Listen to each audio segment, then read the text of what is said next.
Dear, dear Vanner friend, I do not know whether to rejoice or grieve at the news you have brought. Your words are like nectar mixed with poison.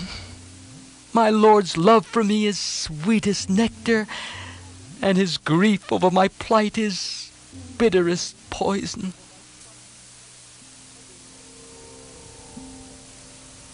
Thus Sita spoke what she felt, and found comfort in putting in words her love and her grief.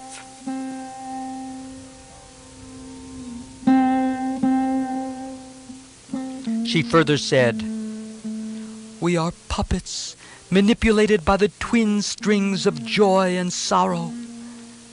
None of us can escape their pull. My Lord and Lakshman and myself are all subject to this law.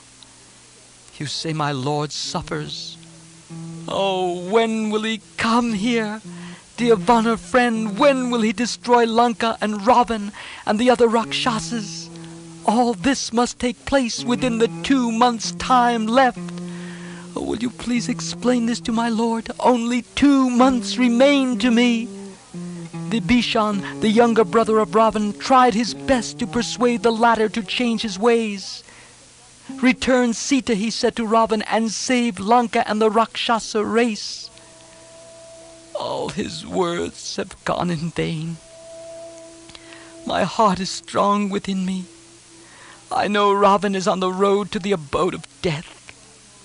Soon my Lord will vanquish his foes and redeem me. I have no doubt about this.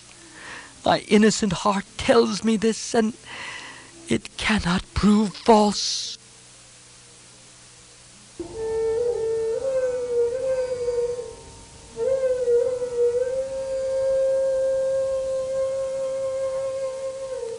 Then Sita went on speaking with tears in her eyes. Hanuman could not bear the sight of her suffering and exclaimed, "Mother, I shall go at once and bring back Ram. He will descend on Lanka with a mighty army. But why should you suffer any longer? If you are agreeable, just sit on my back. I shall carry you across the ocean and restore you in a moment to Ram. Do not for a moment doubt my ability to do this. Permit me, O pure of heart, to do this service. I can not only carry you and restore you to Ram, but I have the power to wrench Lanka from its foundations and throw it and its ruler at Ram's feet. Please sit on my back now, and you will rejoin Ram. As I sprang and came here, so would I spring and reach the other shore with you." Thus Hanuman went on speaking out of his affection and enthusiasm, and Sita wondered how the little monkey before her could hope to carry her across the ocean.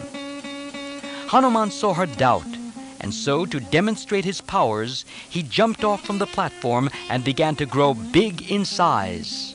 Sita was pleased, but she said, "O son of Vayu, I realize your strength, yet it is not right that you should carry me.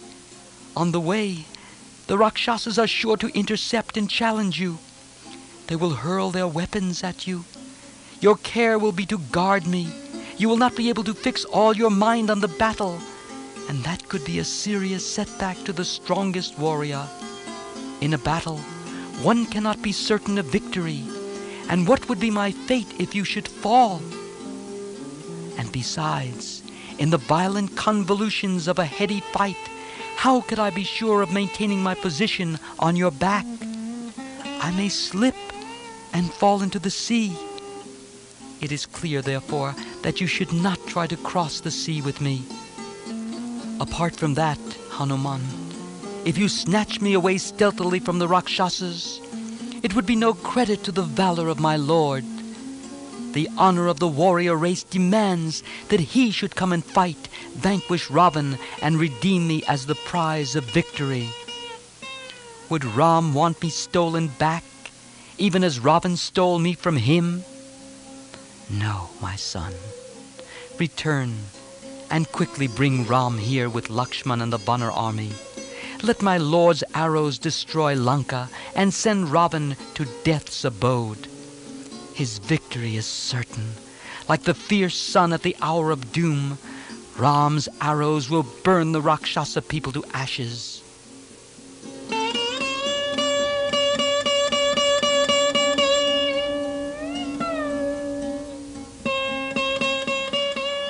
Hanuman replied, "You are right. I shall return alone. But what shall I tell Ram? What sign shall I carry of my having met you and talked with you?" Hearing these words, all her happy life with Ram came like a flood to her memory, and her eyes were filled with tears. If she told Hanuman, and Hanuman told Ram some intimate happenings known only to herself and her Lord, it would be proof of Hanuman having seen her, and it would also make Ram see her present disconsolate state.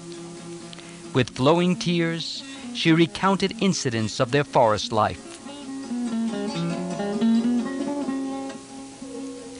Once, in Chitrakoot, my Lord and I wandered about in the grove beside the river and became weary, and so we rested on the ground.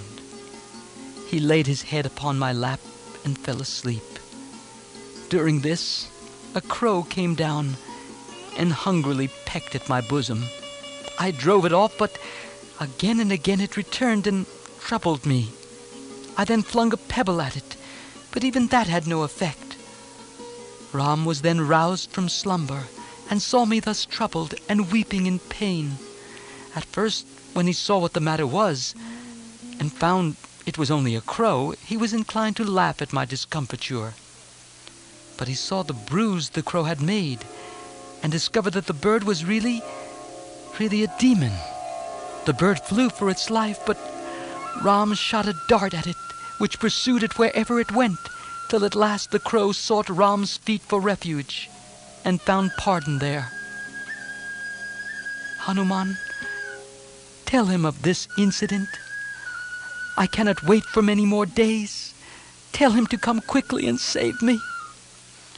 Again she was in tears as she said, "And on another occasion, we were both wandering all alone in the forest. I was tired. Perspiration had washed off the tilak on my forehead. My Lord playfully plucked a pinch of red mineral from the rock and applied it between my brows with his own sweet hands. Ask him if he remembers this incident."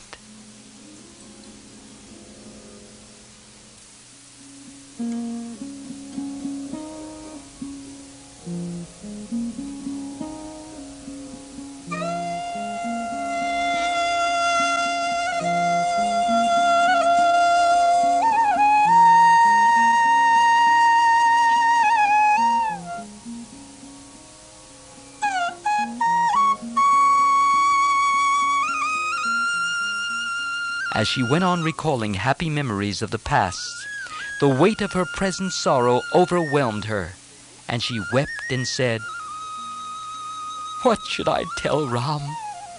What is there that he does not know? Does he need my words to rouse his indignation? Only tell my Lord that I embrace his feet. That is enough. There is Lakshman beside him, the brother born to serve him, and of unrivaled skill in weapons. Oh, looking at his sweet face, my Lord even forgot his grief for his father's death.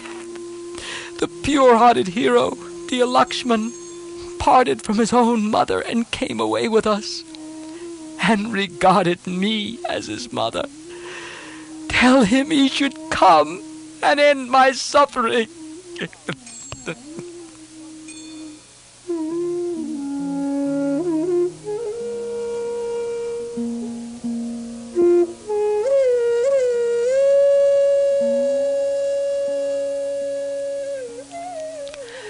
As she thought of Lakshman's heroism and devoted loyalty, Sita's eyes were just filled with tears.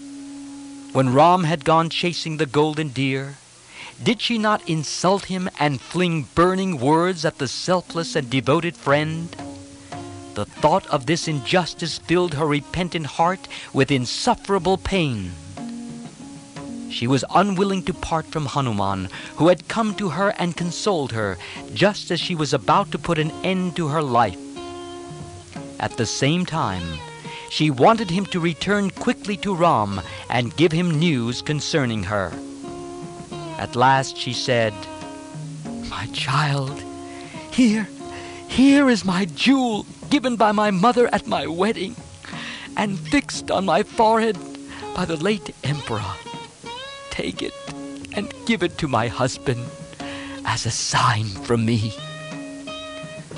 So saying, she untied a knot at the corner of her sari, took out the divine jewel, and handed it to Hanuman, who received it with humble reverence. When Hanuman had the jewel in his hand, pride and joy filled his mind. His heart was far away with Ram. Mentally, he had recalled Ram's presence and conveyed the glad message of his discovery. Only his body now stayed in Lanka. Sita then said, "Dear friend, you must tell Ram all you have learned here, and it will be your good fortune to help him to achieve victory."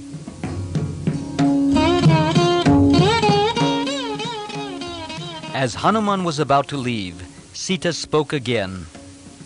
"Dear Hanuman, convey my affection to the prince, and also to King Sugriv and the other Vanar leaders.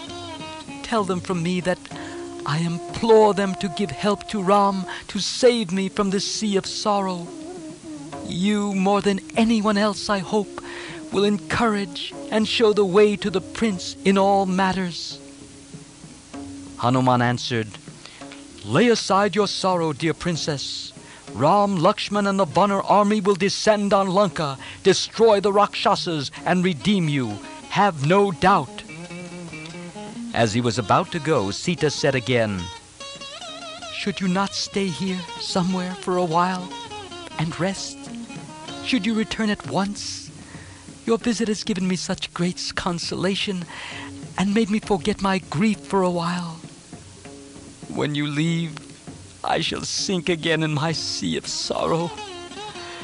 You came here crossing the great ocean. How will Ram and the big army cross it? Have you thought of that?" Doubts assailed her once again, but Hanuman replied, "Have no doubt, my queen. Do you think I am the only Vanar who could cross the sea? There is not a Vanar who has less power and skill than I. Not only Sugriv, but many in his army can fly round the world. What is this narrow sea to them? There are thousands among us who can roam in the sky. Have no doubt whatsoever. Do you think they would send the best among them as a mere messenger? Dear lady, have done with sorrow, for you will soon see me with the two mighty princes on my back. They will lay waste to this city with arrows. They will destroy Ravan and all his race. You have as good as crossed the ocean of sorrow and reached the other shore. God bless you. In a few days you will see the two princes standing, bow in hand, at the gates of Lanka, destroying the Rakshasa host. You will see the Vanara army leaping with joy over the ruined city. Once they hear the news from me, they will not delay a moment. I have only to tell them, and they will start at once. Oh, do not lose heart."